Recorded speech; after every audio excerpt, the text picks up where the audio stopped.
I woke up to sunlight streaming through our bedroom curtains, my heart already racing with anticipation. June 17th, our 10th wedding anniversary. A decade of us. James's side of the bed was empty, the sheets cool to the touch. I heard the shower running and smiled. For once, I'd beaten him awake on an important day. I slipped out of bed and padded to the kitchen to start the coffee maker, Colombian roast, his favorite. My phone buzzed with a text from Morgan. Happy anniversary. Is he still clueless, or did you finally tell him about the surprise? I typed back quickly. Still clueless. Perfect surprise intact. We'll call you tonight with all the details. I'd been planning this for months, a private beachside dinner at the restaurant where we had our first date, followed by a weekend getaway to the coastal cottage we could never afford when we were first married. The reservation had been nearly impossible to get. The cottage owner had finally agreed after I sent a handwritten letter explaining what it meant to us. Everything was perfect. The shower stopped. I quickly set my phone down and pretended to be busy with the coffee. James appeared in the doorway, hair still damp, already dressed in his standard uniform of dark jeans and a blue button-down. Morning, he said, grabbing his travel mug and filling it. Got an early meeting. Anderson's team finally sent over those API specs. I stood there waiting for him to say something else. Anything else. His eyes were already on his phone, scrolling through emails. So, today's going to be a busy one? I prompted, keeping my voice light. Insane. Might be late tonight. Don't wait up. My stomach tightened. Late? How late? He glanced up, distracted. Not sure. This integration is kicking our ass. Why? I stared at him, waiting for the realization to dawn. Nothing. No reason, I said, the words sticking in my throat. I just thought tonight might be special. Tuesday special? He smiled absently, already moving toward the door. Did I miss something? Yes, you missed everything. You're missing everything right now. It's our anniversary, James. He froze, coffee mug halfway to his lips. I saw the flicker of panic, then the quick mental calculation of how to recover. Right, 10 years. I was going to surprise you later. His eyes darted around as if searching for a gift he'd never bought. You forgot, again. My voice came out flatter than I intended. Liv, come on. I've been swamped with this project. You know how important.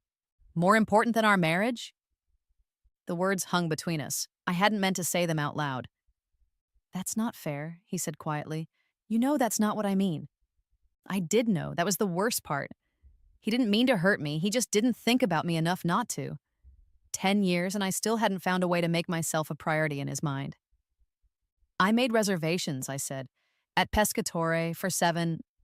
His face fell. Shit, Liv, I can't make 7. The team is counting on me to... To what? Save the world with another app? I regretted the bitterness in my voice immediately, but couldn't stop myself. This is our 10th anniversary. I've been planning this for months. You never said anything about special plans, he protested. I've been talking about our anniversary for weeks. I literally mentioned it yesterday. You said it was coming up, not that you'd made plans. I felt tears threatening and turned away. I wouldn't cry, not today. Fine, go to your meeting. I'll cancel everything. Liv, he sighed, setting down his coffee and approaching me. I'm sorry. I should have remembered. Let me see if I can move some things around. The apology sounded hollow after 10 years of the same conversation. I could predict exactly what would happen. He'd try to rearrange his day, something would come up, he'd be just 2 hours late, which would turn into arriving just as the restaurant was closing, full of apologies and promises to make it up to me. Don't bother, I said. Just go. He hesitated, then leaned in to kiss my cheek. I turned my face away. I'll make it up to you this weekend, he promised. We'll do whatever you want. I said nothing as he grabbed his laptop bag and headed for the door. Love you, he called, like he always did. The same 3 words tossed casually over his shoulder as he walked away. The door closed behind him, and I was alone on my anniversary. Again. I called the restaurant to cancel, the cottage owner to explain, and Morgan to vent. Then I spent the day alternating between crying and raging, between missing the man I married and wondering if he ever really existed. By evening, I'd pulled myself together enough to change into the new dress I'd bought for our dinner. It was dark blue, his favorite color on me. I'd done my makeup, styled my hair, and opened a bottle of wine. If we couldn't have our celebration at the restaurant, we'd have it at home. I could still salvage something from this day. At 9, I texted him. Dinner's ready whenever you are. At 10, food's in the fridge, warming instructions on the counter. At 11, he finally called. Liv, I'm so sorry. We hit a major bug in the integration. I'm still at the office. I looked at the cold food, the melted candles, the wine I'd finished alone. Of course you are. Don't be like that. I'm trying to fix this as fast as I can. No, you're not, I said quietly. You're not trying at all. This isn't about tonight, James. It's about 10 years of me not mattering enough for you to put a single reminder in that brilliant brain of yours. That's not fair. He repeated his phrase from this morning, his voice hardening. You know how much pressure I'm under with this launch? And you know how much this anniversary meant to me? I told you, multiple times. If it was so important, why didn't you make sure I had it in my calendar? His voice was rising now. You know how I am with dates. Because I shouldn't have to manage your calendar to get you to care about our marriage. I was shouting now, the whine and disappointment fueling my anger. I'm your wife, not your assistant. I never said you were, but you can't expect me to read your mind about how important this specific anniversary is compared to... Compared to what? The other 9 you've forgotten? Or the birthdays? Or the day we met? Or literally any date that matters to us as a couple? Silence stretched between us. I could hear him breathing, could picture him running his hand through his hair the way he did when he was frustrated. I'm coming home, he finally said. Don't bother. I stood up, my decision made. I need some air. Liv, it's pouring rain. Just wait. For what? Another 10 years of being forgettable? I hung up, grabbed my keys, and walked out into the storm. The rain was coming down in sheets, immediately soaking through my carefully chosen dress. I didn't care. I just needed to drive, to think, to be anywhere but in that house, surrounded by evidence of how little I mattered. My phone kept buzzing with his calls. I turned it off and tossed it onto the passenger seat. The windshield wipers couldn't keep up with the downpour. I could barely see the road, but I kept driving, tears blurring my vision further. I took the curve too fast, saw headlights coming toward me, felt the car hydroplane. There was a moment, just a moment of perfect clarity as I realized what was happening. Then, screeching tires, crunching metal, the explosive pressure of the airbag, and finally, nothing. I was floating, that's the only way to describe it. Weightless, painless, drifting through darkness that somehow wasn't frightening. Is this death? I wondered, surprised by my own calm. Memories flickered around me like film clips projected onto invisible screens. James and I on our first date, both of us nervous and trying not to show it. Our wedding day, his eyes filled with tears as I walked down the aisle.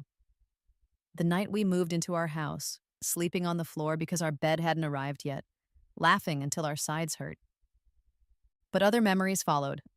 James missing dinner after dinner, the gradual fade of his attentiveness, my growing silence as I stopped telling him things he'd only half hear.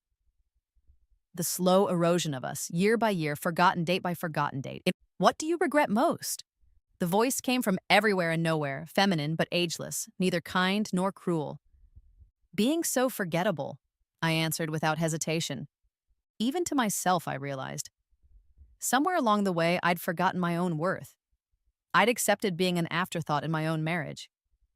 And if you had another chance, I wouldn't let anyone forget me again, I said, surprising myself with the fierceness of my response. Especially not him. The darkness around me seemed to pulse, considering. Very well, the voice said. Remember this feeling. Remember your worth. The darkness began to compress, pushing against me from all sides. Wait, I gasped. What's happening? Your second chance, the voice said, already fading. Make it unforgettable. The pressure became unbearable. Then I jolted awake with a gasp, heart pounding. Sunlight streamed through familiar curtains. Our bedroom. Our bed. James slept peacefully beside me, one arm flung over his head in his characteristic pose. I stared at him, disoriented. A dream, I whispered. Just a dream. But it had felt so real, the anniversary, the fight, the crash. My phone buzzed on the nightstand. I grabbed it, hands shaking. June 10th, 7 days before our anniversary, 7 days before I died. I dropped the phone like it had burned me. This wasn't possible. Dreams didn't feel like that. So vivid, so continuous, so real. And they certainly didn't predict the future. James stirred beside me. "You okay?" He mumbled, eyes still closed. "Fine," I managed. "Just a weird dream." He made a sympathetic noise, already drifting back to sleep. Typical. Even in my hallucination, or whatever this was, some things never changed. I got out of bed carefully and went to the bathroom, splashing cold water on my face. In the mirror, I looked the same. No injuries, no signs of near-death experience. Just me, Olivia Chen Wilson, 35 years old, marketing executive, invisible wife. My phone buzzed again with a text. Morgan. "Coffee before work? Have news?" Morgan. My best friend who I hadn't seen in... Wait. I scrolled through our text history.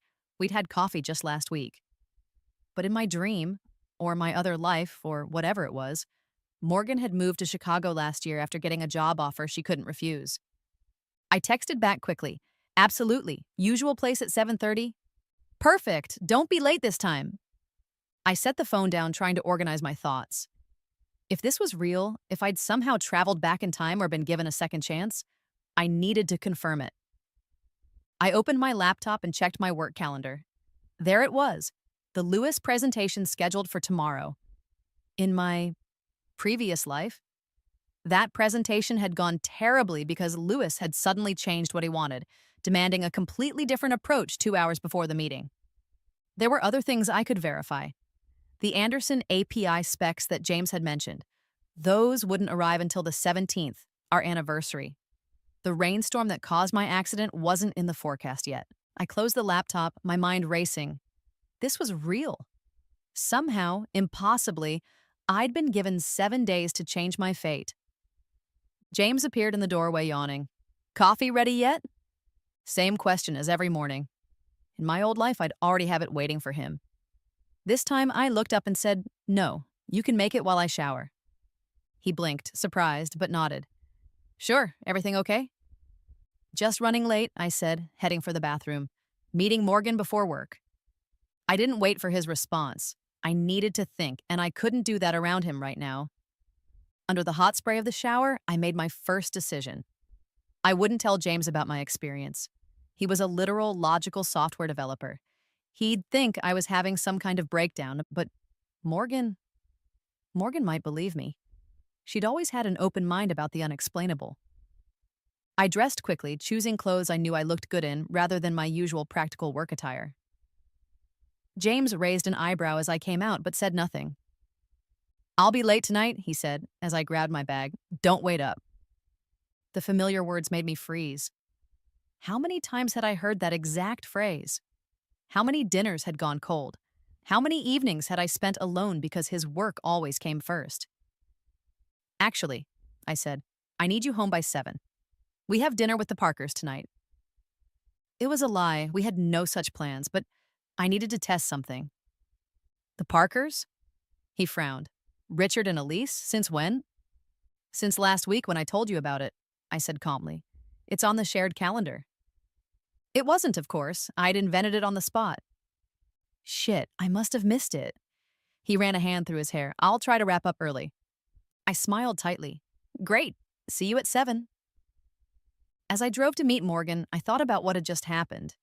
He hadn't questioned it. He'd just assumed he'd forgotten because he so often did. And I'd weaponized that for the first time. It felt not bad. Morgan was already at our usual table when I arrived, her red hair visible from across the cafe. I felt a rush of emotion seeing her. In my other life, I'd missed her terribly after she moved. "There you are," she said as I sat down. "You look different. Did you change your hair?" "No," I said, studying her face. "My oldest friend, the person who knew me better than anyone, even James." "But I am different." She laughed. "Cryptic much? What's going on?" I took a deep breath. "If I tell you something completely insane, will you promise to hear me out before you decide I've lost my mind?" Her smile faded, replaced by concern. Liv, what's wrong? I died, I said simply. Or I will die, on my anniversary, 7 days from now. Morgan stared at me, coffee cup frozen halfway to her lips. I got in a car accident, I continued, the words spilling out now. During a huge fight with James because he forgot our anniversary again, and then I was somewhere else. And a voice asked what I regretted most, and I said being forgettable, and now I'm back 7 days earlier with a chance to change things. I waited for her to laugh, or suggest therapy, or back away slowly. Instead, she set down her cup and asked, "What am I about to tell you today? My news?" I blinked. I don't know, that didn't happen before. She studied me for a long moment, then nodded. I got an offer from Sawyer and Klein in Chicago. I haven't told anyone yet. I was going to tell you this morning. My heart dropped, just like in my other life. You're leaving. Thinking about it, she corrected. It's a huge promotion, but... She leaned forward. Liv, there is absolutely no way you could know about this. I only got the call last night. So you believe me? I believe something weird as hell is happening, she said.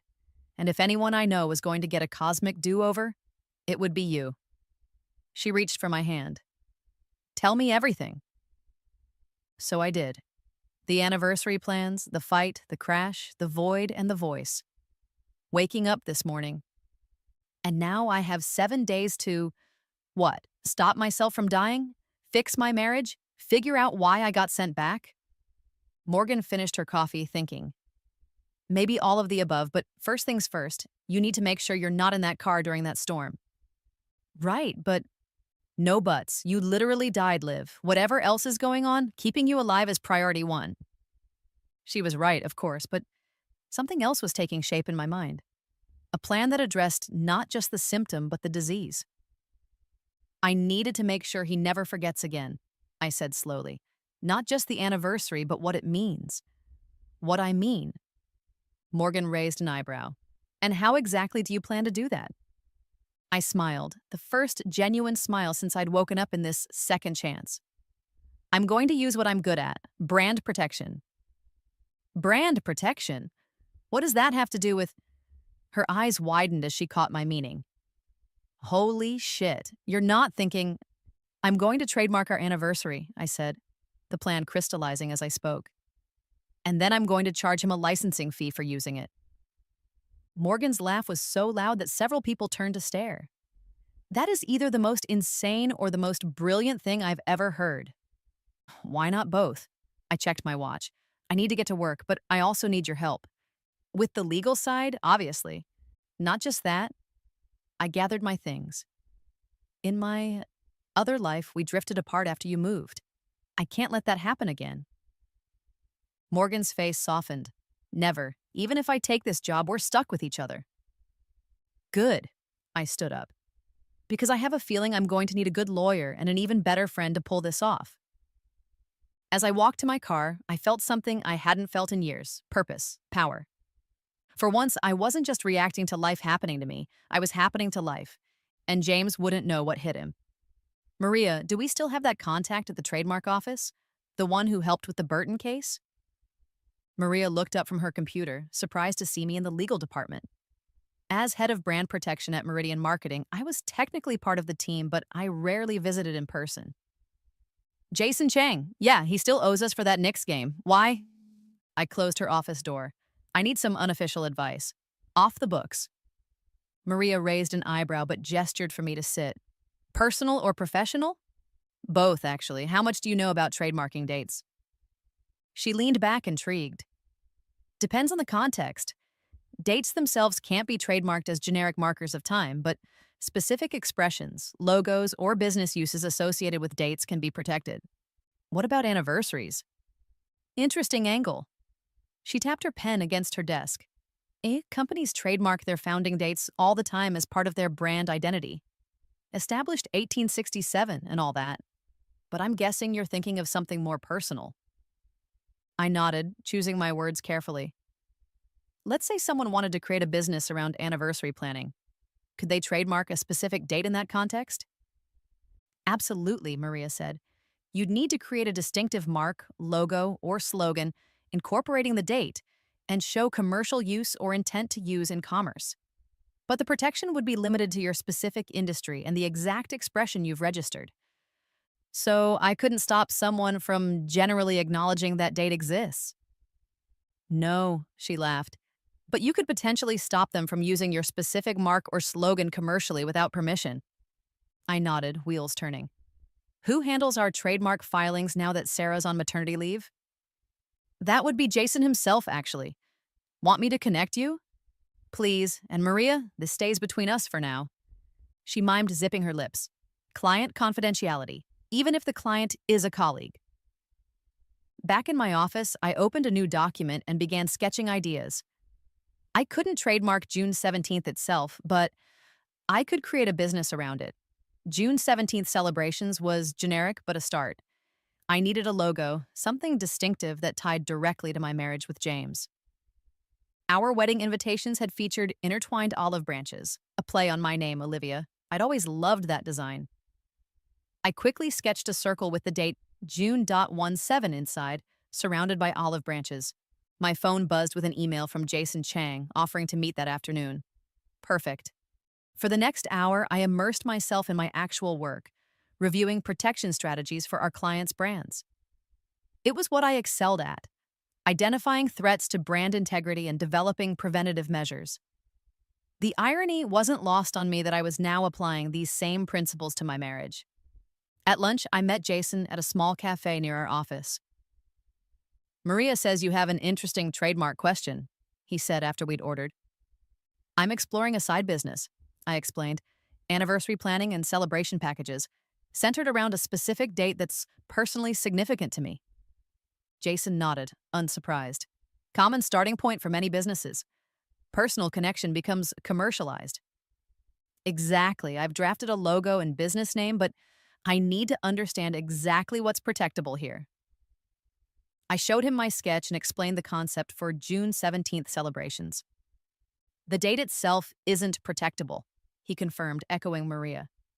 But this specific logo with the olive branches is distinctive. And if you create a unique slogan or phrase associated with the business, that would be protectable too. A memory surfaced, James on our first anniversary holding a single olive branch he'd picked from a tree outside the restaurant.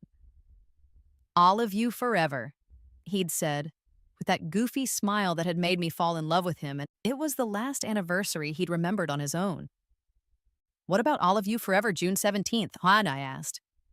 Jason made a note. That's perfect. Distinctive. Ties to your logo. Clearly used in commerce for your specific services. We can absolutely file for protection on that. How quickly can this be processed? Standard timeline is several months for full registration, he said. But you can begin using the TM symbol as soon as you file, which establishes your claim. For rush cases, we can sometimes get preliminary approval in as little as a week. A week, just enough time. I'd like to move forward immediately, I said. What do you need from me? The rest of the meeting was a blur of technical details. By the time I returned to the office, I had a clear path forward. I would need to create a legitimate business, website, services, the works, but that was the easy part. My marketing background made that second nature. The hard part would be keeping it from James until the right moment. That evening, I canceled our fictional dinner with the Parkers with a casual text. Elise is sick, rain check on dinner. James responded with palpable relief. He'd clearly forgotten again and said he'd be working late. Instead of feeling hurt, I felt motivated. I spent the night setting up June 17th celebrations as a legitimate business entity. Website, social media accounts, service packages tailored to anniversary celebrations. I paid for rush processing on everything. When James finally came home after midnight, I was in bed but awake, laptop still open. Working late too? He asked, loosening his tie. Side project, I said, watching his face for any sign of curiosity. There was none. Cool, he said absently, heading for the shower. I closed my laptop and stared at the ceiling. In the darkness, I could almost hear that voice again. Remember your worth. I was remembering. And soon, James would too. The next 5 days passed in a blur of preparation. By day, I handled my normal workload at Meridian, even successfully navigating the Lewis presentation with the foreknowledge of what he actually wanted. By night, I built June 17th celebrations into a legitimate business. Morgan helped with the legal filings, expressing both concern and admiration for my elaborate plan. Are you sure this isn't just elaborate revenge? She asked one evening as we finalized the website. It's not revenge, I said, though I'd asked myself the same question. It's reclamation of my time, my worth, my voice in this marriage. I'd designed service packages with meticulous attention to detail. The Forever package included personalized anniversary planning, custom gifts, and surprise experiences.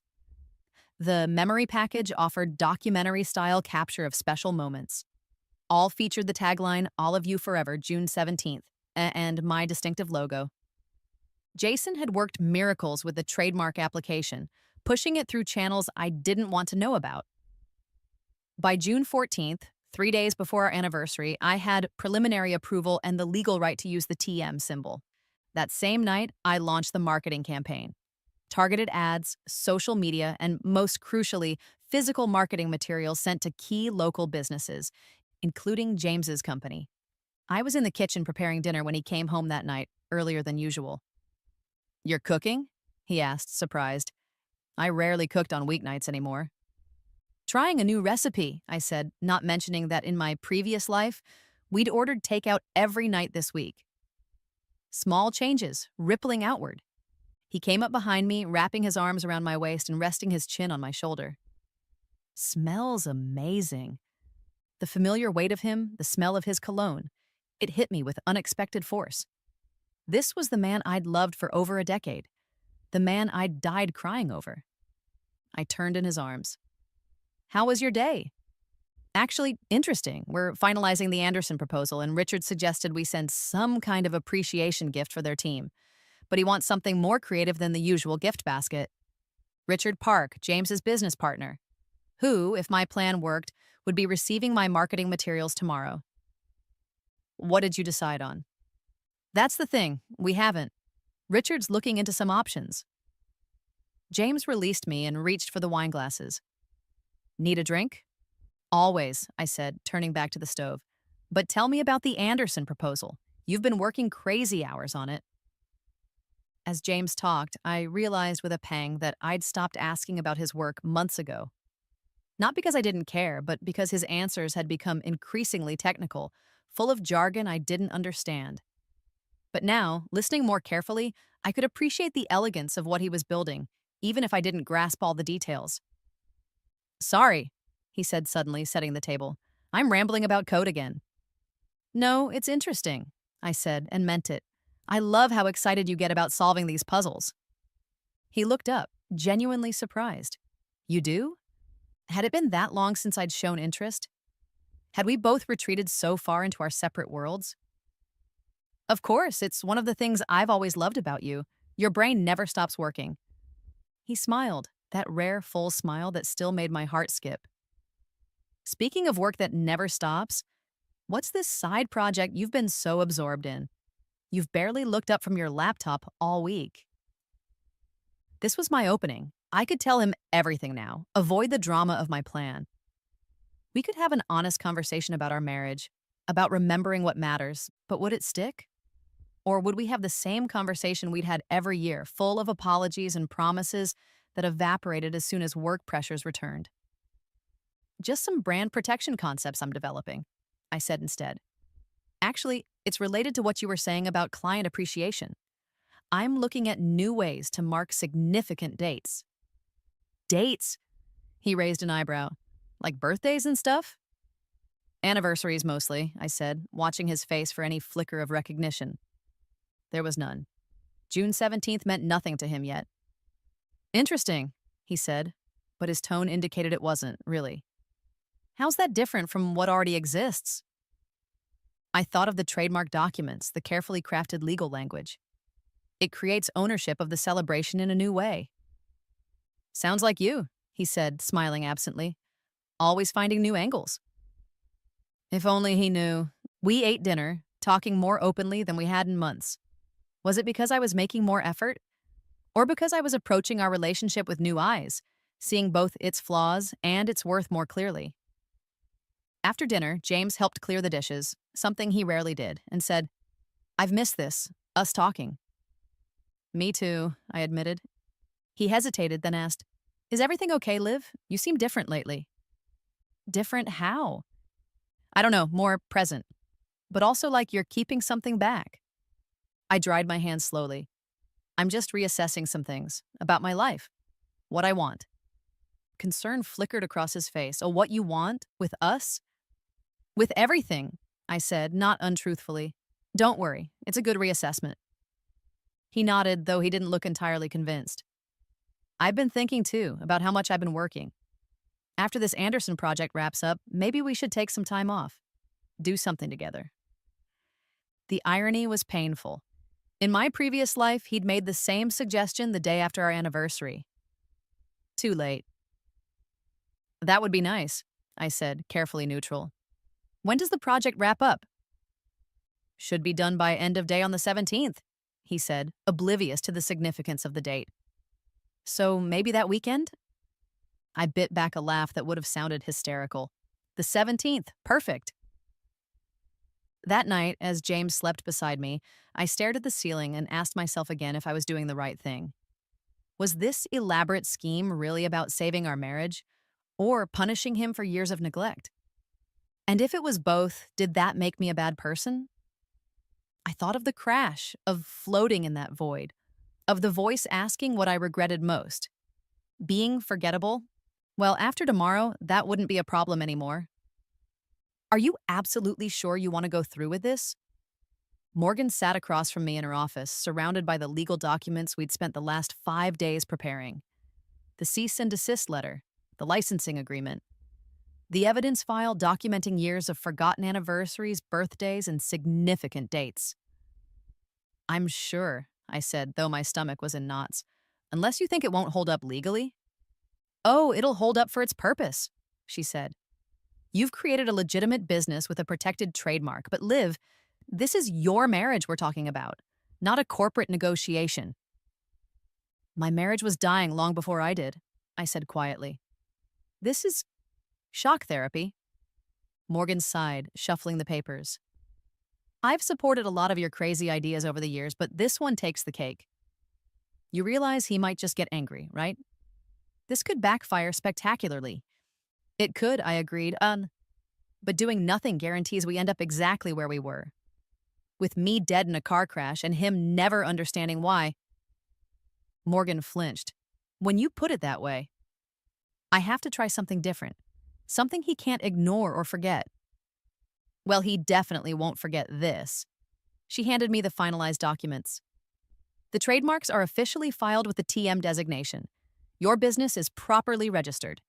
The cease and desist letter is legally sound, if bizarre in context. Just promise me one thing?" "What's that?" "When this all blows up, one way or another, I get to be there to see his face." I smiled, tucking the documents into my bag. "Deal." Back at my office, I found an unexpected visitor waiting. Richard Park, James's business partner. "Olivia, sorry to ambush you like this. Do you have a moment?" Richard was tall, polished, and perpetually enthusiastic, the perfect complement to James's more introverted technical focus. They'd built their company from scratch 5 years ago, and its success owed as much to Richard's people skills as to James's coding genius. "Of course, come in," I said, motioning to the chair across from my desk. "What brings you to this side of town?" "Serendipity," he said, pulling out a familiar-looking brochure. "I received this in the mail this morning and recognized your name on the business registration." My heart skipped. It was one of my June 17th celebrations marketing packages. "Ah," I said carefully, "my side project."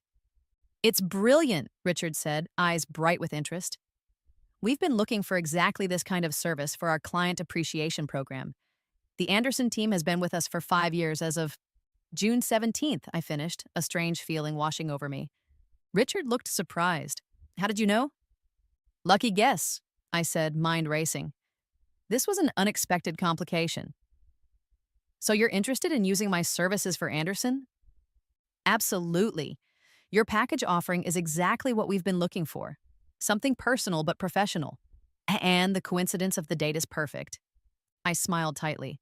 Actually, it's not a coincidence. No? June 17th is my anniversary with James, our 10th this year. Richard's face went through a comical series of expressions: surprise, confusion, then dawning realization. Wait, you started a company based on your anniversary date? I did, I said, deciding honesty was the best approach. It's a special date for me, obviously, and I noticed there was a gap in the market for truly personalized anniversary experiences. That's. He seemed at a loss for words. Does James know about this? Not yet, I admitted. It was going to be a surprise. Richard leaned back, eyebrows raised. Some surprise. I like to think of it as creative problem solving. Well, I'm impressed, he said finally, and still interested in your services for Anderson. Though now it feels a bit weird to be celebrating our client relationship on your wedding anniversary. I saw an opportunity and seized it. Actually, it's perfect. You'd be my first official client. And who better than my husband's company? Richard laughed. When you put it that way, shall we discuss details? For the next half hour, we went through the corporate package I'd created, discussing customization options for Anderson. By the end, Richard had signed a contract for services on June 17th, with a substantial deposit. As he stood to leave, he paused. Just one thing. Should I mention this to James? Or keep it as part of your surprise? I considered the question carefully. If Richard told James about the business, it might give away my plan too early. But if he mentioned it only in passing, you can mention that you found an interesting anniversary service for Anderson, I said casually. No need to go into details about who's behind it. Richard smiled conspiratorially. Got it. This is going to be interesting. After he left, I sat at my desk, stunned by this unexpected turn of events. Not only had I secured my first legitimate client, but I now had an organic way for James to hear about my business before the big reveal. Everything was falling into place with an almost eerie precision. It felt like the universe was conspiring to help my plan succeed, or setting me up for an even more spectacular failure. Either way, there was no turning back now. So, let me get this straight, Dr. Emma Roberts said, tapping her pen against her notepad. You believe you died in a car accident, were given a second chance at life, and are now using that chance to trademark your anniversary date to teach your husband a lesson? Put that way, it did sound completely insane. I'd decided to see a therapist after realizing I might need help processing what was happening to me. Dr. Roberts had come highly recommended for her open-minded approach to unusual situations. I know how it sounds, I said. If I were you, I'd be reaching for the psychiatric referral pad right now. Actually, I find it fascinating, she said, surprising me. Whether your experience was a literal rebirth or an extremely vivid psychological event doesn't change the fact that it's prompted you to take action in your marriage that's significant. So you don't think I'm crazy? I think you're processing trauma in a highly creative way, she said carefully. The more important question is, what do you hope to achieve with this plan? I'd ask myself the same question repeatedly. I want him to understand how it feels to have something important commodified and forgotten. I want him to see me, really see me, for the first time in years. And you believe this shock tactic is the only way to achieve that? I tried the other ways, I said quietly. For years. Conversations, counseling suggestions, scheduling date nights that he'd cancel at the last minute. None of it stuck. Because you didn't matter enough to him? The blunt question stung. Because his work became his entire identity. And I became furniture. Something comfortable in the background of his life. Dr. Roberts nodded thoughtfully. This rebirth experience has clearly given you a new perspective on your own worth. That's positive. But I wonder if there might be less confrontational ways to communicate that to your husband? Probably, I admitted. But frankly, we're out of time for gentle approaches. In my other timeline, I died in 3 days. And you believe this plan will prevent that? I believe it will keep me out of that car on that night, I said. Beyond that, I don't know, but I have to try something drastic. Dr. Roberts studied me for a long moment. Olivia, whether or not your experience was literal or metaphorical, It's clearly catalyzed something important for you. My only caution is to remember that your goal isn't to punish James, but to reconnect with him. Keep that distinction clear in your mind. I nodded, her words hitting home. I'm not sure the line between those things is as clear as it should be. That's honest, at least, she smiled. Schedule another appointment for after the anniversary. I'm very curious to see how this plays out. She wasn't the only one. When I got home that evening, I was surprised to find James already there, on his laptop at the kitchen table. You're home early, I said, setting down my bag full of legal documents. Working remotely, he said, not looking up. The office was too distracting. Richard's gone anniversary crazy. My heart jumped. Anniversary. For Anderson. Apparently, it's 5 years on the 17th, and he's making a whole thing of it. I kept my face neutral as I opened the refrigerator. That's nice of him. It's Richard being Richard, James said with a hint of irritation. He found some service that specializes in anniversary celebrations. June something. Seems excessive for a client relationship, if you ask me. I turned, unable to help myself. What's excessive about marking important dates? James finally looked up, something in my tone catching his attention. Nothing, I guess. Just the pageantry of it all. Richard said they customize everything around the specific date. Seems gimmicky. Or thoughtful, I suggested, depending on your perspective. Maybe, he conceded, returning to his screen. Anyway, the upside is they're pushing the final integration deadline to the 18th to accommodate this celebration thing. So the 17th won't be as crazy as I thought. I nearly dropped the glass I was holding. So you'll be available that evening? Should be. Why? Here it was, my opening to simply tell him it was our anniversary, to ask him to make plans with me, to avoid this entire elaborate scheme. But then I remembered floating in that void, telling the voice my deepest regret, being forgettable. No reason, I said lightly, just making conversation. The doorbell rang before he could respond. I opened it to find Casey, James's sister, holding what looked like a marketing package identical to the one I'd sent Richard. Well, well, she said, pushing past me into the house. You've been busy. Casey and I had always had a complicated relationship. She was fiercely protective of her brother, and though we got along well enough, there was always an undercurrent of competition between us. Casey, James called from the kitchen. What brings you by? This, she said, holding up my brochure. Found it at my office today.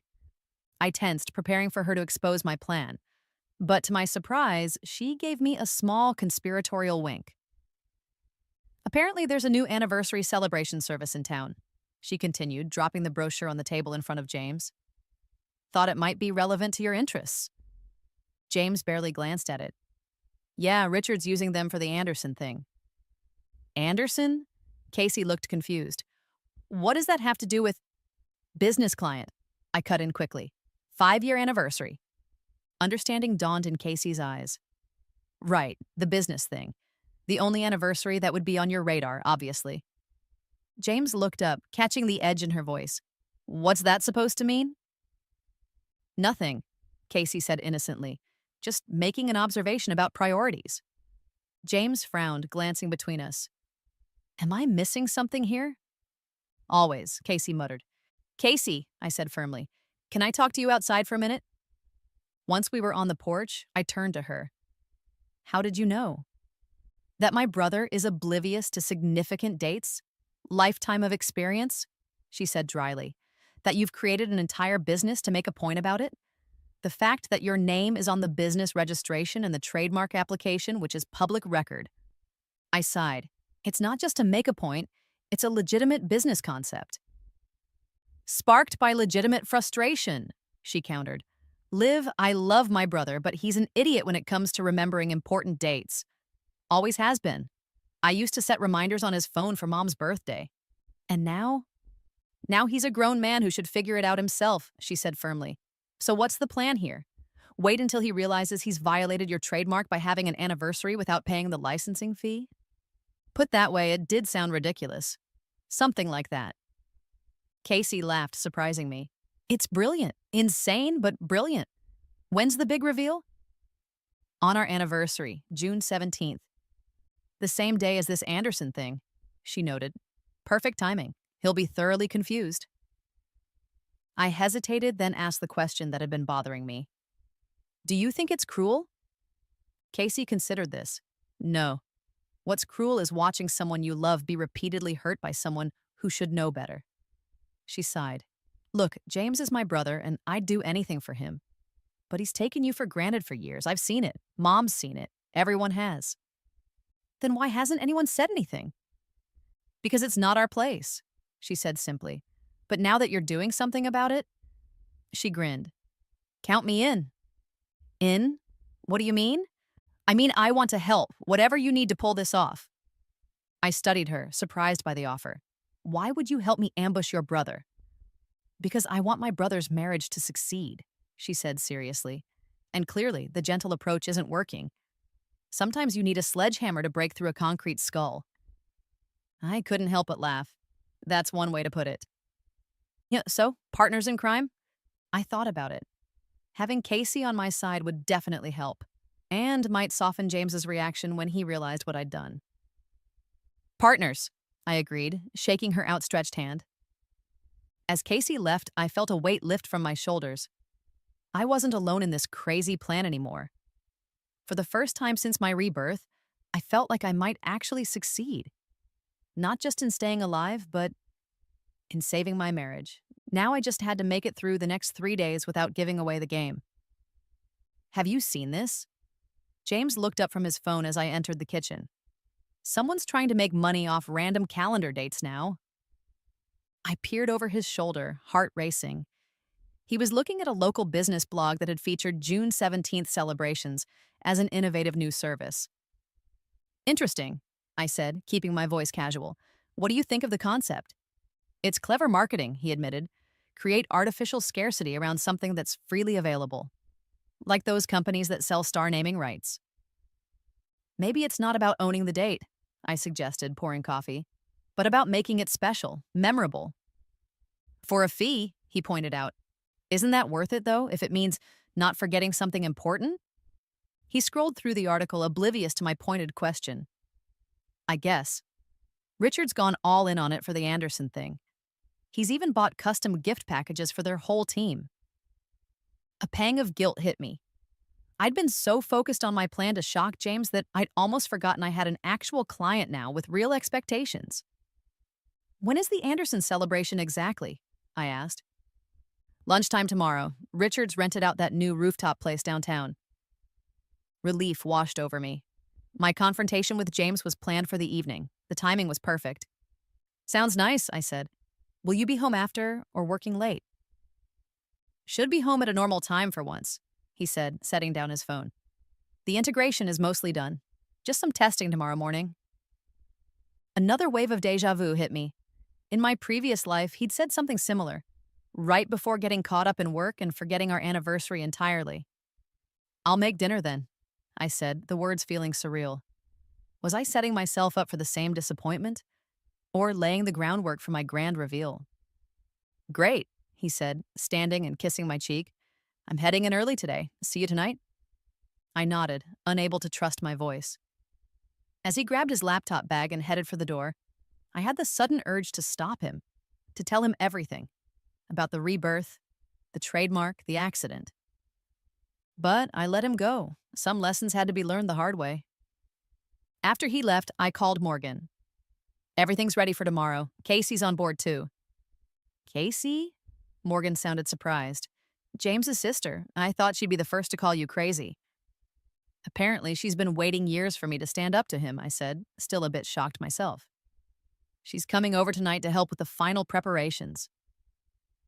And how are you feeling about all this? Morgan asked. Having second thoughts?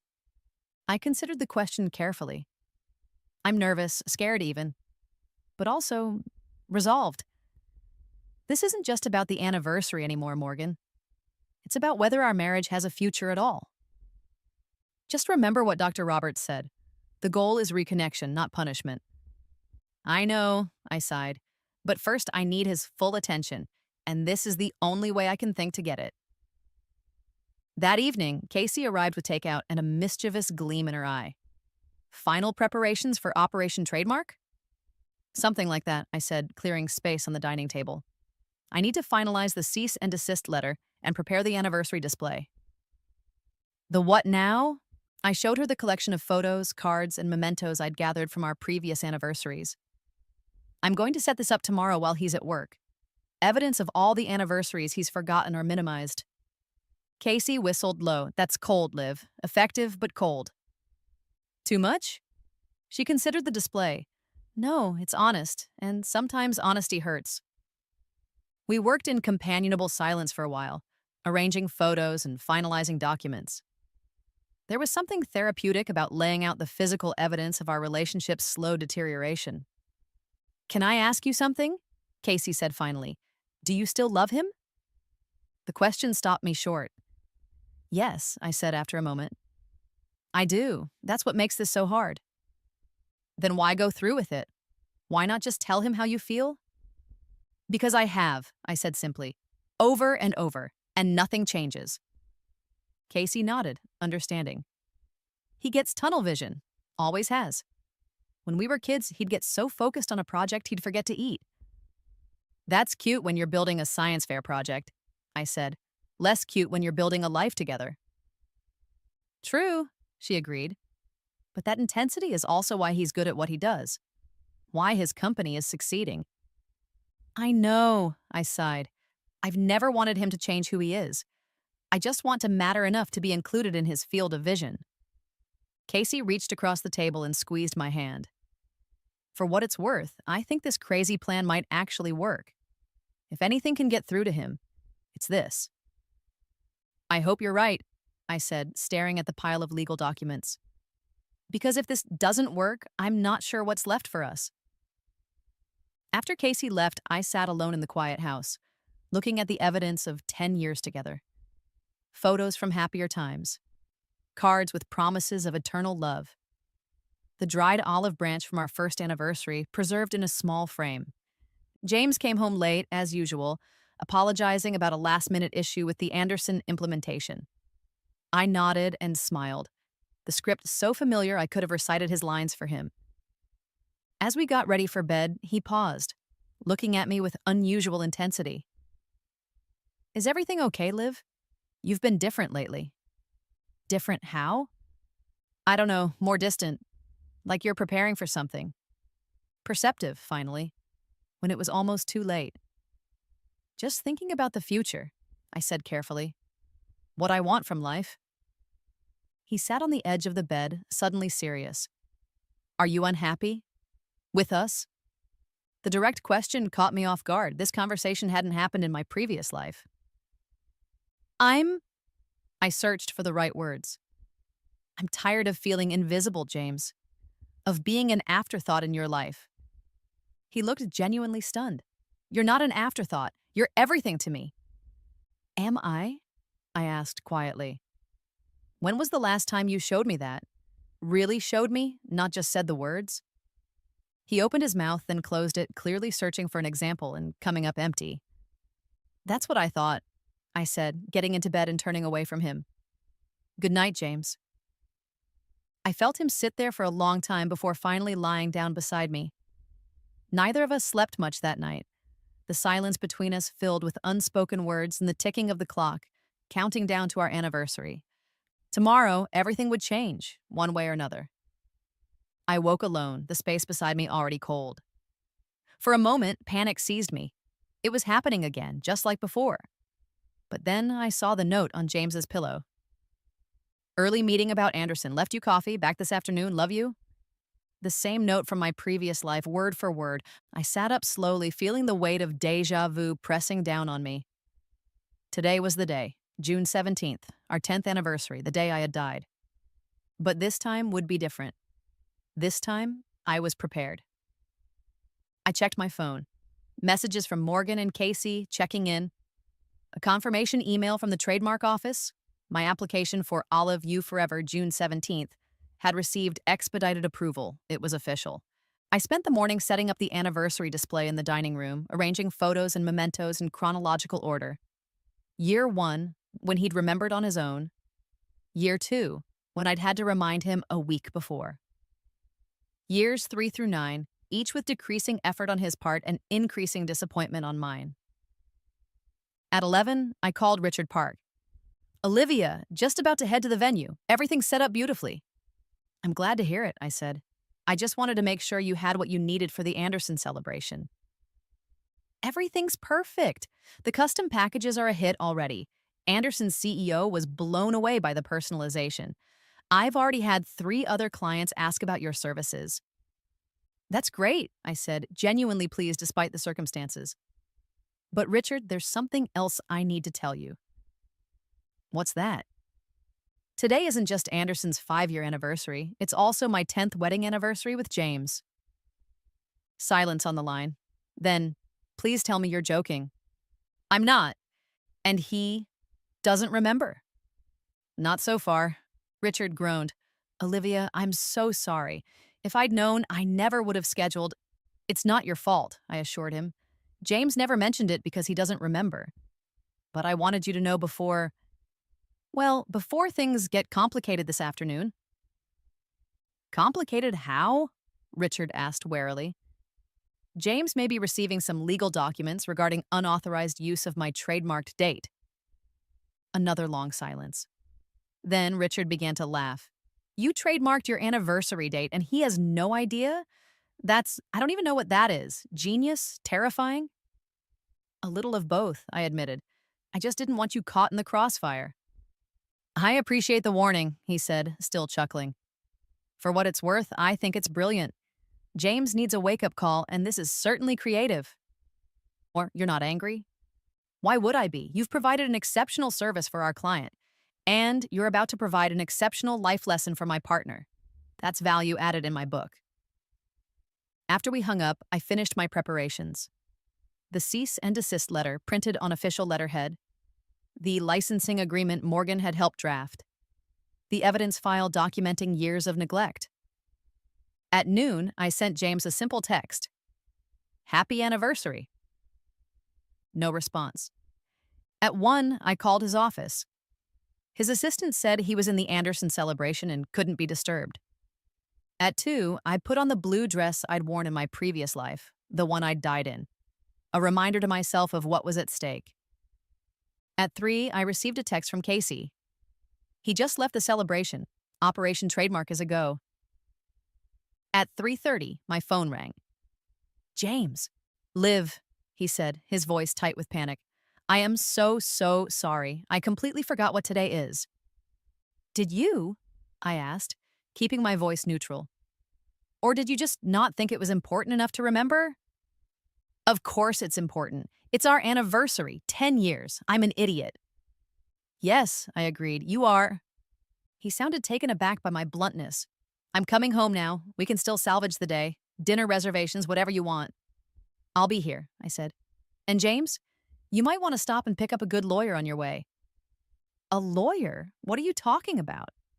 You'll see when you get home.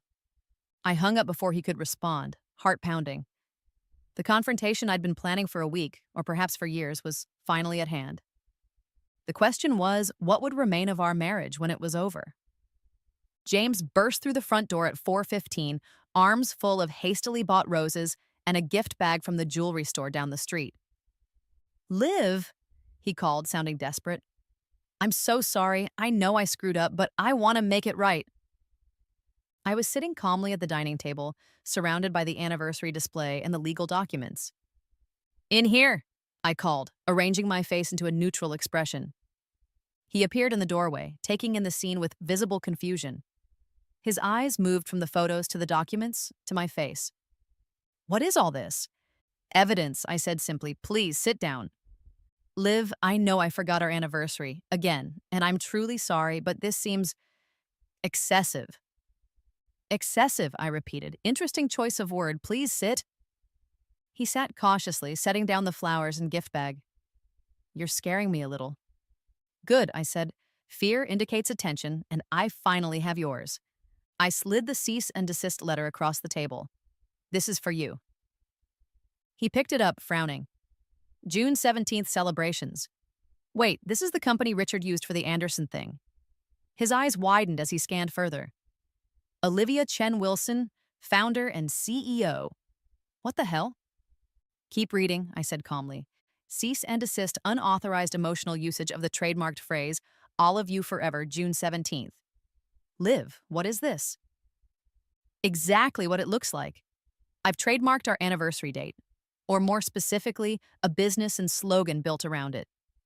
And you, James Wilson, have been using it without permission or acknowledgement for years. He stared at me, mouth open. This is a joke, right? Do I look like I'm joking? I gestured to the legal documents. The trademark was approved this morning. The business is registered and legitimate. I even have my first client, your company. James set down the letter, eyes moving to the display of photos. And all this? Evidence of prior infringement, I said. 10 years of documented negligence. He shook his head, disbelief giving way to anger. This is insane. You can't trademark a date? Not the date itself, no. But a specific expression and usage of it? Absolutely. And what exactly do you hope to accomplish with this stunt? I leaned forward, meeting his gaze directly. I want you to understand what it feels like to have something important commodified and forgotten. To have your feelings treated as an inconvenience. To be made invisible in your own life. You have, I cut him off, for years. And I let you because I told myself your work was important, that your distraction was temporary, that eventually you'd remember I exist. That's not fair, he protested. I know I've been working too much, but I've never forgotten you exist. Haven't you? I slid the evidence file toward him. Open it. Reluctantly, he did. Inside were printed emails, text messages, and notes documenting each forgotten date, each missed dinner, each promise broken. I documented everything, I said quietly. Every time you said you'd be home for dinner and weren't. Every time you missed an important event because work came up. Every anniversary where I reminded you weeks in advance only for you to forget anyway. He flipped through the pages, face growing pale. I didn't realize it was this many. 67, I said. 67 significant moments in our relationship that you deemed less important than whatever was happening at work. He closed the file, looking stricken. Liv, I don't know what to say. I'm sorry. I had no idea it had gotten this bad. Because you weren't paying attention, I said simply, and an apology isn't enough anymore. Hence the licensing agreement. I slid the final document across the table. He picked it up warily. Terms for continued marital usage of the date June 17th, he read aloud. Licensing fee to be paid annually in the form of... He looked up, expression shifting from confusion to understanding. This isn't about money. No, I agreed, it never was. He read the terms more carefully now. Licensee agrees to provide his undivided attention for a minimum of 1 full day per month, scheduled in advance. Licensee agrees to attend monthly relationship review meetings to assess compliance with terms. Licensee agrees to engage in couples therapy to address underlying issues of neglect and prioritization. He set down the document, looking at me with new eyes. This isn't just about today, is it? This is about us, our whole marriage. Yes, I said simply. Today was just the breaking point. So what happens now? If I don't sign your licensing agreement, you'll what? Divorce me? The blunt question hung in the air between us. In my previous life, our argument had escalated to threats of divorce before I'd stormed out to my death. This time, I took a deep breath and told the truth. I don't want a divorce, James. I want a marriage, a real one, where both people are fully present. Where I don't have to create an elaborate scheme just to get your attention for an hour. He was quiet for a long moment, looking at the evidence of our years together spread across the table. I knew I'd been distracted, he finally said, but I had no idea it was this systematic, this cruel. Not intentionally cruel, I clarified, just consistently neglectful, which over time amounts to the same thing. He nodded slowly. When did you start planning all this? The trademark, the business? A week ago, I said, deciding to keep the Rebirth experience to myself for now. I had a moment of clarity where I saw where we were headed if nothing changed. And where was that? I thought of the crash, the void, the voice. Nowhere good. He picked up the licensing agreement again, reading it more carefully. Some of these terms are actually reasonable. Therapy has been on my to-do list for a while. Has it? I asked, genuinely surprised. Yeah, Richard suggested it months ago. He said I was becoming a work robot who was going to lose everything that mattered if I didn't get help. This was new information. In my previous life, he'd never mentioned therapy. And you didn't tell me because admitting I needed help felt like failure, he said quietly. And because I didn't want you to know how much I was struggling to balance everything. For the first time in our conversation, I felt a crack in my carefully constructed resolve. James, that's exactly the kind of thing you're supposed to tell me. We're partners. Or at least, we're supposed to be. I know, he sighed. I've been an idiot. A workaholic idiot who's taken his brilliant, patient wife for granted. Yes, I agreed, you have. He looked up, a ghost of his old smile appearing. But a brilliant, patient wife who trademarked our anniversary to make a point? That's a new level of creative problem solving. Despite everything, I felt myself smiling back. I had to do something dramatic. Subtle wasn't working. No kidding. He gestured to the documents. This is subtle like a sledgehammer. Sometimes that's what it takes to break through concrete, I said, echoing Casey's words. James reached across the table, taking my hand. I deserve every bit of this, and I'm sorry, Liv. Truly sorry for making you feel invisible, for forgetting what matters most. I felt tears threatening and blinked them back. I don't want apologies, James. I want change. I know, he said, his grip tightening on my hand. And I want that too. I've just been too caught up in work to see how far off track we've gotten. He picked up a pen and, to my surprise, signed the licensing agreement. There, he said, it's official. I'm licensed to continue being your husband, under the new terms and conditions. I stared at his signature, feeling a complex mix of emotions. Vindication, relief, hope, and underneath it all, a lingering fear that nothing would really change. You know the real irony of all this? He asked, setting down the pen. What's that?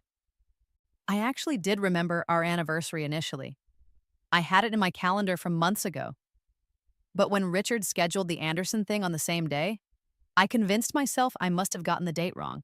Because surely if it was really our anniversary, I would have said something, right? I shook my head, amazed at the mental gymnastics. You doubted your own calendar rather than simply asking me? Like I said, idiot. He looked at me with genuine remorse. But an idiot who loves you and wants to do better. That's a start, I said cautiously. But James, this can't be a one-time correction. This has to be a permanent change in how we relate to each other. I know, he said seriously. That's why I'm agreeing to therapy. And the monthly review meetings, and everything else in this very creative legal document my very intimidating wife has prepared. Despite everything, I laughed. I'm not trying to intimidate you. I'm trying to save us. From what? I thought again of the crash, of floating in that void. From losing everything that matters while chasing things that don't. He nodded slowly. Message received, loud and clear. He gestured to the dining room. So now what? Do I still need to sleep on the couch? Or can we salvage what's left of our anniversary? I considered the question. In my grand plan, I hadn't thought much past this confrontation. I'd been so focused on getting his attention that I hadn't planned what to do once I had it. That depends, I said finally. What did you have in mind? He smiled, the first genuine smile I'd seen from him in weeks. Well, first, I think I owe you a proper anniversary gift. He slid the jewelry store bag across the table. Inside was a small box containing a necklace with a pendant shaped like an olive branch. I called Casey from the car, he admitted. She told me about your Olive You Forever trademark and suggested this. She also called me several unflattering names that I completely deserved. I touched the necklace, moved despite myself. It's beautiful. Second, he continued, I made dinner reservations at Pescatore, the same place you had planned for last week. The owner remembered you when I called. He said something about a handwritten letter that convinced him to hold a table for us. My eyes widened. You talked to Marco? He was very understanding when I explained that I'd been an oblivious idiot who was trying to make amends. Apparently, he's seen a few of those in his time. I shook my head, amazed at how quickly things were turning around. And what's the third thing on this plan of yours? I took the rest of the week off, he said simply. And not just for us to figure things out, though that's important, but also because your business has its first major client, and they need your full attention. What? Richard told me everything about how you created a real business with real services and how impressed Anderson was with what you put together for them. He squeezed my hand. He also asked if we'd be interested in a partnership, your anniversary planning expertise with our corporate software, customized remembrance solutions. I stared at him, trying to absorb this unexpected turn. You want to go into business with me? After I just legally threatened you? I think it's brilliant, he said. The business idea, not the legal threat. Though I have to admit, as wake-up calls go, that was pretty effective. I laughed, the tension of the past week finally beginning to release. This isn't how I expected this conversation to go. How did you expect it to go? More shouting, I admitted, more defensiveness, maybe you walking out. I've done enough walking out, he said quietly, and missed enough important moments. It's time I started walking toward you instead. The sincerity in his voice brought tears to my eyes. I stood up and walked around the table sitting beside him. I need you to understand something, I said, taking both his hands in mine. This isn't just about the anniversary, it's about feeling like I matter in your life. Like what's important to me is important to you. I do understand, he said, his voice rough with emotion. And I'm going to prove it to you, not just today, but every day, starting now. He leaned forward and kissed me, gently at first, then with increasing intensity. I felt the familiar spark between us, the connection that had been smothered under years of neglect but had never quite died out. When we pulled apart, he rested his forehead against mine. So, Mrs. Chen Wilson, do I have your permission to celebrate our anniversary? Or do I need to sign more paperwork first? I laughed, feeling lighter than I had in years. Permission granted, but I'm keeping the trademark. I wouldn't have it any other way. Later that night, as we sat at Pescatore, at the same table where we'd had our first date 11 years ago, James raised his glass. To my brilliant, persistent wife, who went to extraordinary lengths to save our marriage. And to the next 10 years, which I promise will be properly acknowledged and celebrated. I clinked my glass against his. To new beginnings. As we ate and talked, really talked, for the first time in longer than I could remember, I thought about the voice in the void, about being forgettable. I wasn't forgettable anymore, and I never would be again. So let me get this straight, Dr. Roberts said, tapping her pen against her notepad. You actually went through with it? The trademark, the cease and desist letter, everything? Every bit of it, I confirmed. It was a week after our anniversary. James and I had our first joint session with Dr. Roberts, having agreed that professional help was necessary to rebuild what had been broken. And your response? Dr. Roberts asked James. He shifted in his seat. After the initial shock, actually, relief. Relief? Dr. Roberts and I asked simultaneously. James nodded. It's hard to explain, but it was like being shaken awake from a dream where I was slowly drowning. I knew something was wrong, but I couldn't seem to break the surface. Interesting metaphor, Dr. Roberts noted. And now I'm breathing again, he said simply, seeing clearly for the first time in years. I reached over and squeezed his hand, still amazed at the transformation of the past week. True to his word, James had taken time off work. We'd spent days talking, really talking, about what had gone wrong and how to fix it. Olivia, Dr. Roberts turned to me. You took a significant risk with this approach. It could have backfired spectacularly. I know, I admitted, but I was out of options. In my vision of our future, nothing changed. We just kept drifting further apart until it was too late. I'd told Dr. Roberts about my rebirth experience, but we'd agreed to frame it as a vivid premonition or anxiety dream for James's benefit. The full truth could come later, if ever. And do you think this intervention has fundamentally changed your relationship dynamic? Dr. Roberts asked. I looked at James, considering. I think it opened the door to change, but the real work is just beginning. I agree, James said. The trademark thing got my attention. Hard not to when your wife serves you legal papers on your anniversary. He smiled ruefully. But that was just the wake-up call. The real change has to happen every day, in small moments. Such as, Dr. Roberts prompted, such as me actually using my calendar for personal commitments, not just work. Such as us having dinner together every night this week and really talking, not just coexisting. Such as me finally meeting Olivia's new team at work yesterday, people she's worked with for months that I'd never bothered to ask about. I nodded, remembering how James had surprised me at my office, bringing lunch and taking time to meet each of my colleagues. The small gesture had meant more than any grand apology. And what about the business? Dr. Roberts asked. June 17th celebrations? It's real, I said, still somewhat surprised myself. We've had 3 more clients sign on since the Anderson event. We're treating it as a legitimate side business, James added. Olivia's expertise in brand protection combined with celebration planning is actually a unique market position. And the irony isn't lost on me, I admitted. That the business I created to shock my husband into awareness is now something we're building together. Life often works that way, Dr. Roberts smiled. The crisis becomes the opportunity. As we left the session, walking hand in hand to the car, James asked, "Do you think we'll ever tell her the whole truth? About how you knew what was going to happen?" I'd told James partial truths, that I'd had a powerful premonition about our marriage ending badly if things didn't change. Not about dying in a car crash, or being given a second chance by a mysterious voice. That seemed too much even now. Maybe someday, I said, when it doesn't sound quite so crazy. I don't think it's crazy, he said, surprising me. I think somewhere deep down we always know when something's wrong. You just found a creative way to listen to that voice. I thought about the void, the floating sensation, the question about my deepest regret. Had it been real, a near-death experience?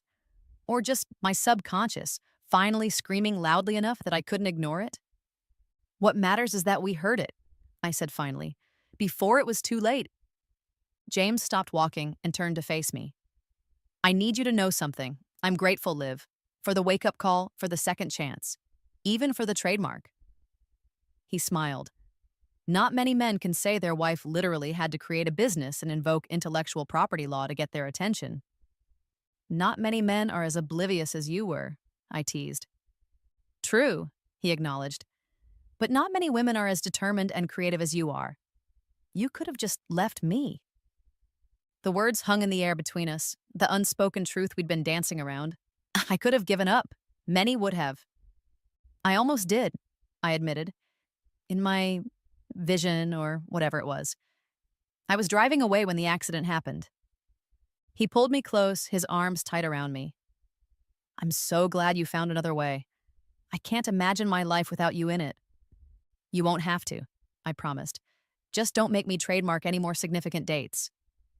What, like your birthday? Christmas? The day we met? Don't give me ideas, I warned. I've still got those legal templates. He laughed, the sound warming me from the inside out. I'll keep the calendar updated. Promise?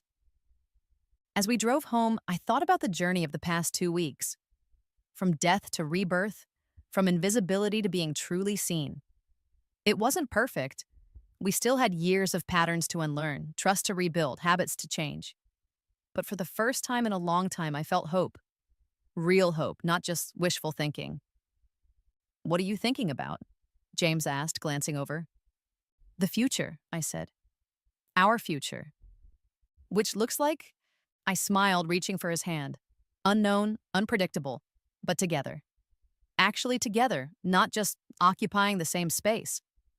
He brought my hand to his lips. I liked the sound of that. So did I. And somewhere in the universe, I felt that ageless voice approving of the choice I'd made. To fight for what mattered, to refuse to be forgotten, to insist on my place in my own life. To be, finally and completely, unforgettable. 3 months after the anniversary that changed everything, I stood in the newly renovated office of June 17th celebrations, putting the finishing touches on our logo wall. The olive branch design had evolved, becoming more sophisticated while staying true to the original concept.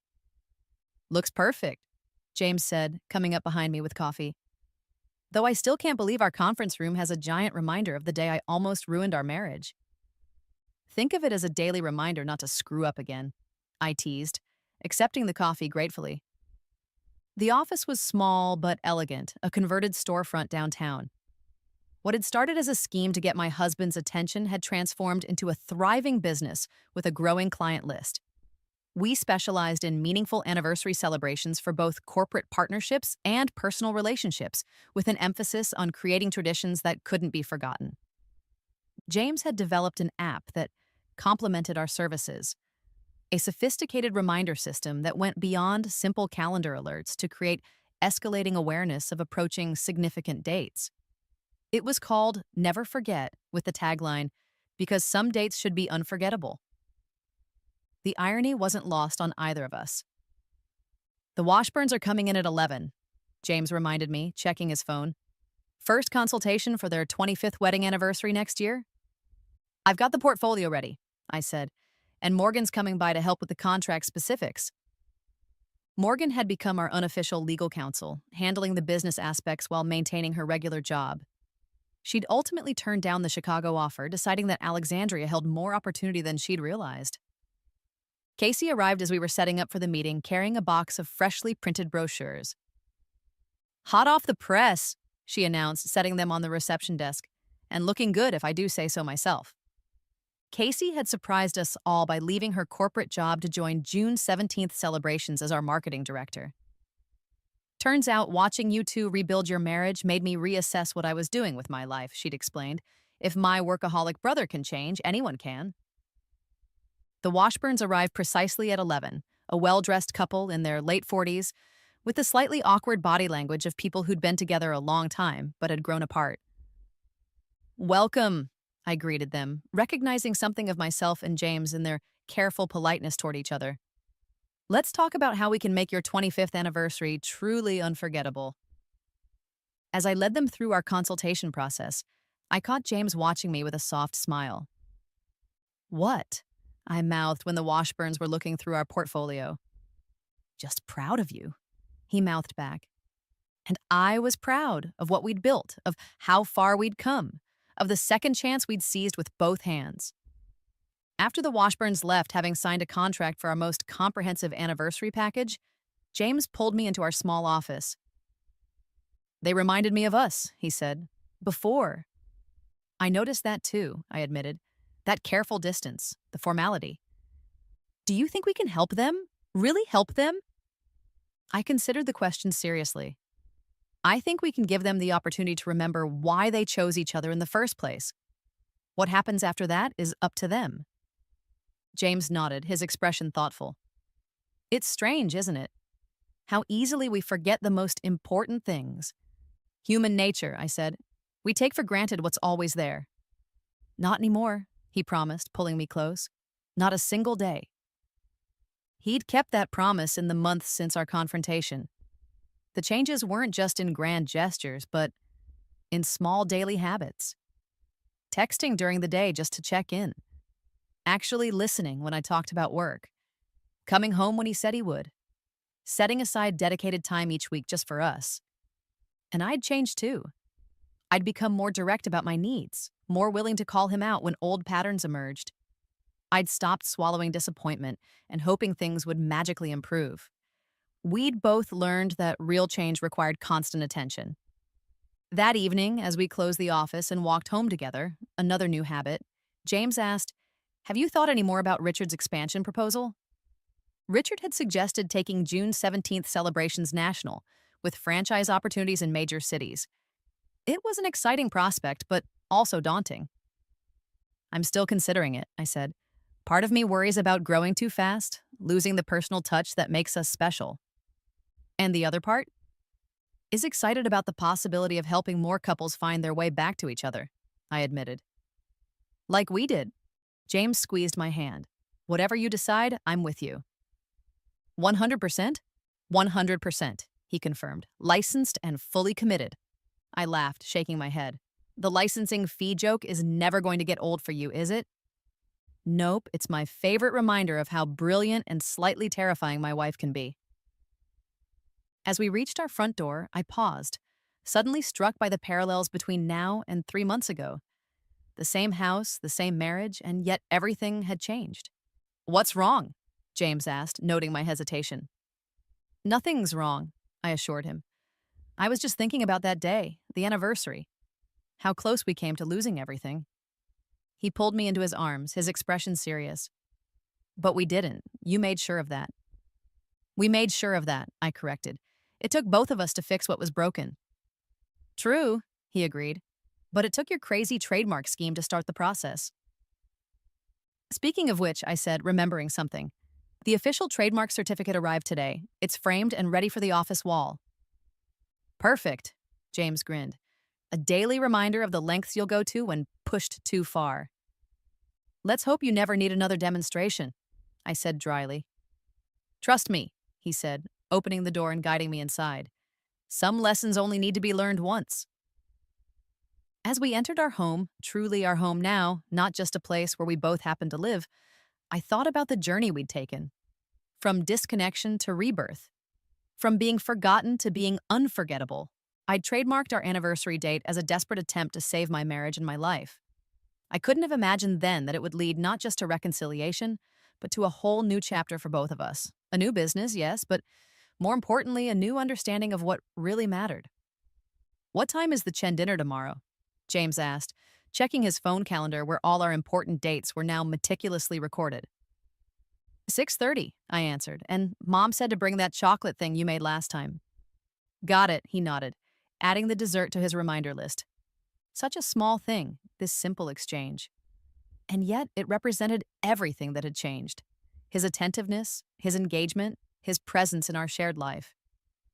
Later that night, as we'd lay in bed together, James asked sleepily, do you ever wonder what would have happened if you hadn't come up with the trademark idea? If you just let our anniversary pass like all the others? I thought about the crash, the void, the voice asking about my deepest regret. The answer came easily. We wouldn't be here, I said simply. Together like this. He pulled me closer. Then I'm grateful for your legal creativity. And I'm grateful for second chances, I whispered as he drifted off to sleep. Second chances that came in many forms. Sometimes as dramatic as rebirth. Sometimes as simple as the willingness to try again. To fight for what matters. To remember what's truly important. To make yourself unforgettable to the ones you love. And if that occasionally required trademarking a date and charging a licensing fee, well, that was just good business sense. And a reminder that sometimes the most valuable things in life are the ones you can't put a price on, but still need to protect with everything you have.